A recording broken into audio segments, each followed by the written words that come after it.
हलधर साहू। हाँ हाँ हाँ हाँ महान कलाकार। हाँ हाँ हाँ हाँ। बैठे बार कुर्सी निकाल। मैं हाँ आप मतलब पहचान नहीं पाता हूँ।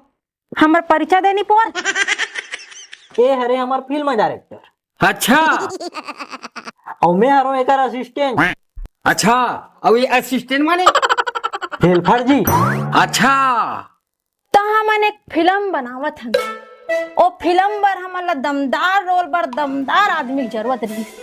तब मोलो कोनो आदमी बताई से ग्राम डोमा में एक महान कलाकार रही थे जेकर नाम है श्रीमान हलधर साहू जी। तो वही से एक बार ओकर से मिला तो हमन आए हन। ऐसे?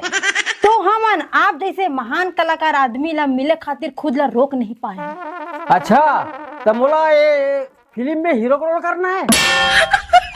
नहीं, हीरो हीरोइन बाहर से आवत है। बाहर से मतलब? बम्बई से।